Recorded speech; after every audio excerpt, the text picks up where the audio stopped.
Welcome, everybody, to another episode of Beyond the Case, which is a podcast where global leaders from Harvard Business School's OPM community join in a personal capacity and they share the real decisions, failures, mental models, and life principles that go behind building enduring companies. My guest today is Sudhakar Kadavasal.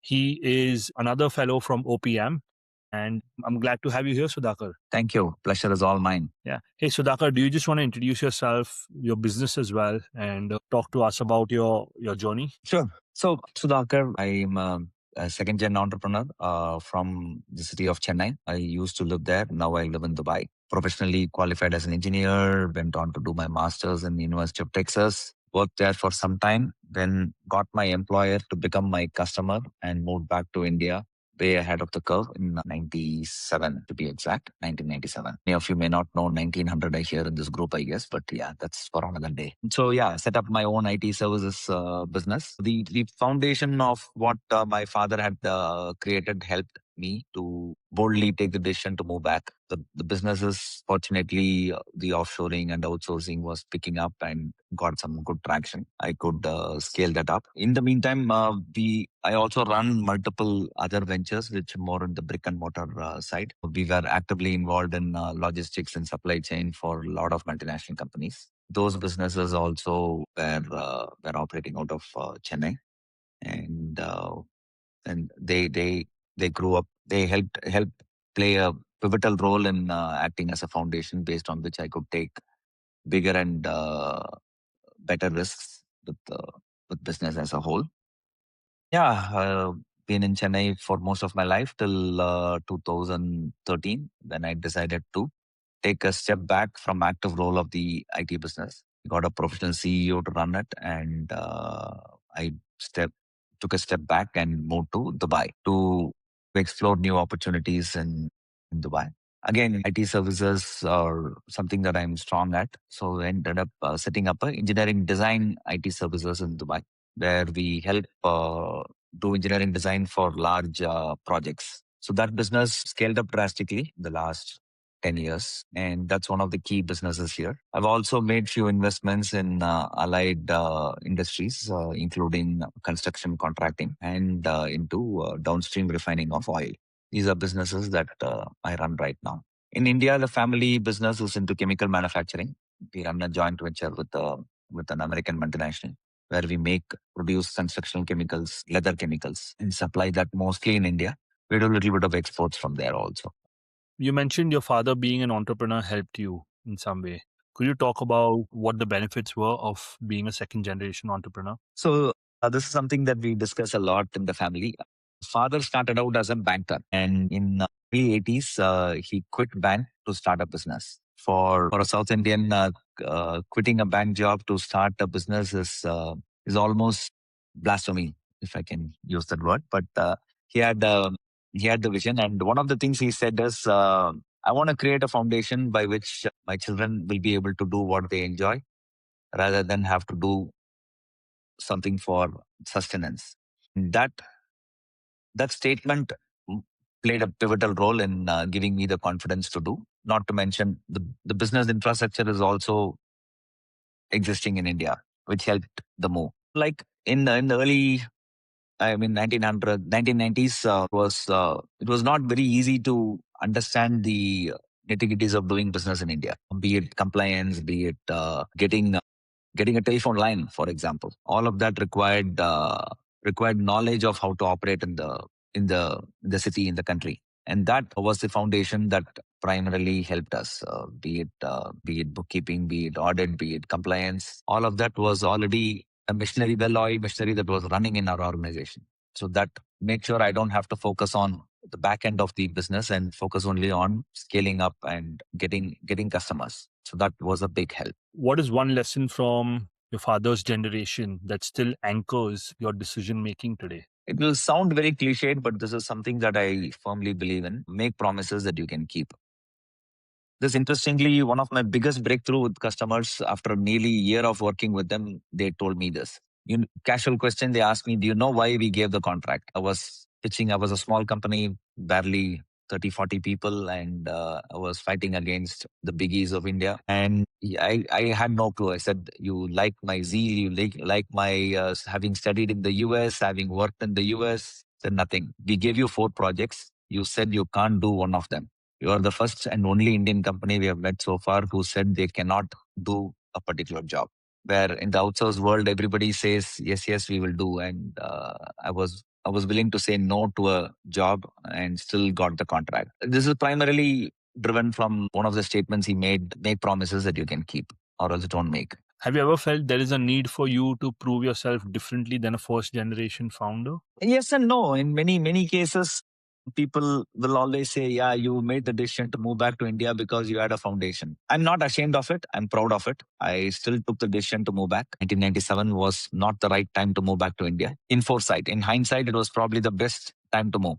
India was just opening up, and I had all the tools I need to scale up with. And yeah, I mean, it's okay. It's my father who gets the credit, so I'm not too ashamed of or otherwise. And now you're leading, or you've led businesses across different industries like logistics, chemicals, you mentioned Yeah, renewable yeah. energy, media, Yeah, I IT. mean, going back to the first gen question, I mean, when I moved to Dubai, I can truly say I moved as a first gen here with absolutely no presence. I had friends, I had people I can go home and eat to, but other than that, it was completely ground up building.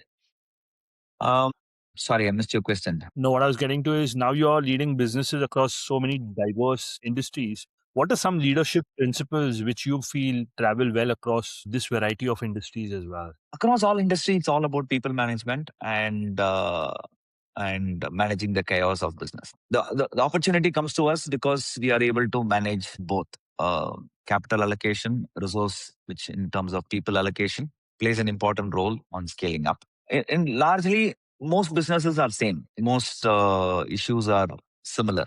We just need to be ready to operate out of that. The supply chain logistics business was probably one of the most difficult ones that I've run in terms of compliance, in terms of having to deal with a wide spectrum of people, from a well qualified CFO or a CEO of a large multinational to the local truck operator. Everybody need to be dealt with and managed. So that taught me patience to manage people. Great. I'm sure you've experienced failures and challenges as well. And so when you go through a tough time, what kind of a mindset helps you get out of it? How do you talk to yourself? What kind of mindset do you get into to bring yourself out of stagnation or a loss and focus on growth again? Time is the best healer. On a serious note, my first venture other than the IT that I started, I shut down in 6 months. It went completely under. Was a was a plastic injection molding manufacturing business. I realized the industry in the city that I was operating in was just not sustainable for my style of operation. If I wanted to hire the best of the talent, that's not the industry to work in. It became completely financially unviable, and it was a setback. I thought I can do it all. Full of 27 years old and master's degree under my belt from the US, and I thought I'm the smartest guy on earth. And life is the greatest humbler, and it did put me in my place. Fortunately, it was not too big a venture to set me back for too long. It was a severe heartburn, and well, you fight and move on. You can't keep slumping, sitting back. I had very good advisors around me at that time. I was in the early stages of my practice with yoga, and one of the teachers over there. This is an institution called Krishnamacharya Yoga Mandiram. Sri Desikachar himself was my teacher, and he did he did guide me on the meditative healing process to get over life's setbacks. My father has enough stories of failures that inspire us, and as long as success far outweigh in number than failure, it's all okay, I guess. And one of the advantages we as a family had is we had a diverse set of businesses, so there is always something that will keep the cash register ticking and doesn't worry us too much on that front. How has over time, how has your definition of enough evolved? What does enough look like for you? I think I've reached a stage of enough because I can do what I enjoy the most. And fortunately, very early on, I guess, within 5 years of starting my own ventures, I've reached a stage that I have decided I will do what I enjoy the most. To an extent where I went and started a music label because I enjoy Indian classical music. And I said, this is what I'm going to focus 20-30% of my time because I enjoy it. Did it make money? No. But it's not about that. It's something that I enjoy and it gave me the personal satisfaction of doing something. I also am a part of an organization called Entrepreneurs Organization. I give significant amount of time to this. And also the yoga center that I was talking about, it's a not-for-profit, Krishnamacharya Yoga Mandiram. I've been on the board of trustees for a long time. I think I joined when I was like 31, 32 years old. And these are things that actually give me the joy. So uh, even 2 days back, I was telling my daughter, if you don't enjoy what you're doing, don't do it. Do you believe purpose follows success, or does success follow purpose? Success follow purpose. Mhm. You do what you enjoy again, and that's the purpose that I talk about. Success will automatically follow. So, what led you to OPM? My son did a summer internship in MIT, and when I came to drop him, a couple of my friends from Chennai were doing OPM. I went to the campus, went to the famous dorms of OPM and MacArthur Hall. I loved the way the setup was, and these guys were raving about it, and I immediately started applying. But I didn't have the courage to finish the application because I wasn't sure I can go back and sit in classroom for whatever 4 hours, 6 hours a day and read all the papers and case studies and things like that. So in the meantime, I did a couple of shorter courses. There were a couple of EO events where Harvard did a case study method here. I went and attended a 1 week course in ABS. So I was mentally preparing that it's not going to be that difficult. And then a couple of three of my forum mates in EO Dubai were like, you should do this, you should do this. And one day they made me open my computer in front of them, complete the application form. And that was Feb of last year. And March of last year, I got accepted and attended the first unit. And here I'm all set to graduate this April. Amazing. And so motivation is also there is a constant urge to learn. And many of the learnings I keep saying is also a reminder of something that you chose to forget over the years. One of the maybe may sound very simple, but one of the big takeaways was in a particular case where the professor finishes off saying negligence is a sign. It's a Sarah Campbell case study where negligence is a sign. Where just because I'm a CEO and I have a CFO, if I'm not attending to details or if the small mistakes I let go without investigating more, it will only scale up to be a big problem.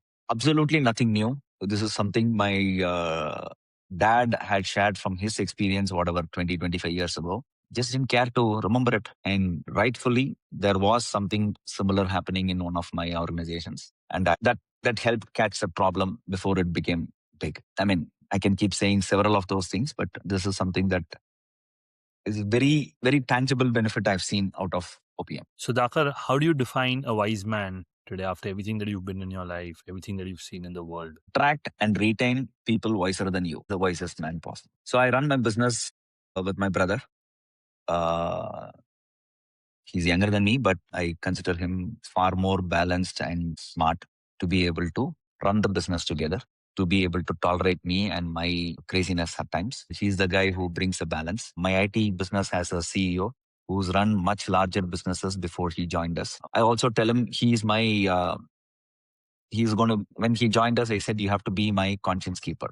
Just because people around me say that I'm the best and the greatest in the world, don't let me believe that. So that's his active role in the organization. He needs to keep reminding me there are better and bigger people around. So that's a big strength.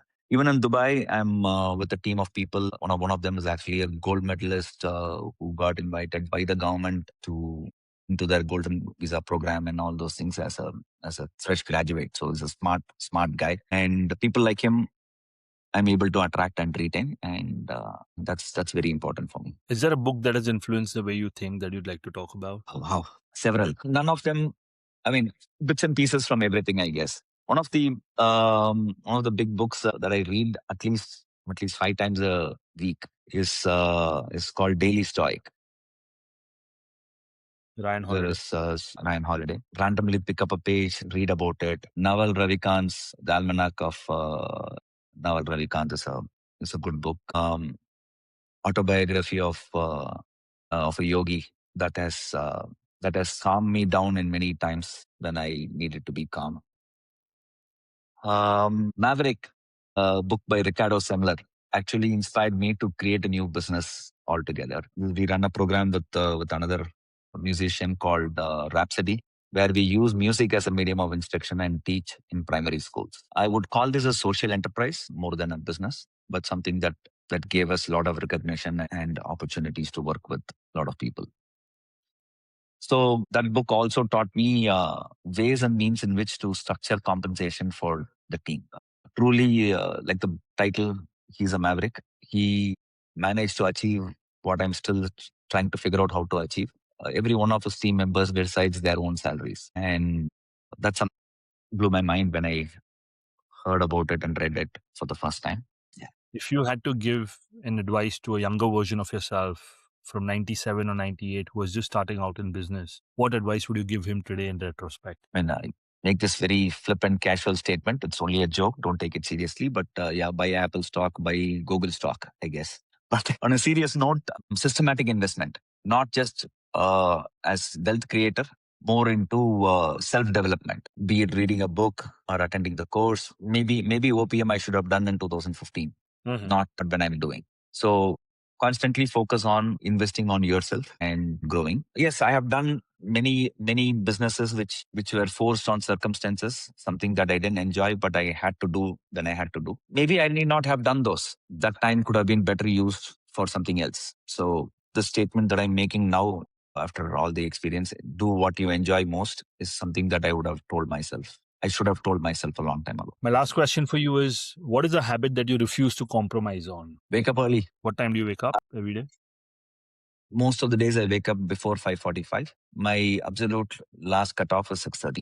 Doesn't matter when I sleep. And that's non-negotiable for me. Yeah, that's my time. Nobody will disturb me then. No phone calls, no messages to reply. Just read a page of whatever book I want to read. Just reflect on the day before and what I want. Great, Sudhakar. Thank you very much for making yourself available. This was a very pleasant conversation, and anyone listening should surely have a lot of takeaways from this. Appreciate your Thank you. time. Thank you. Thank you. Yeah, you as well.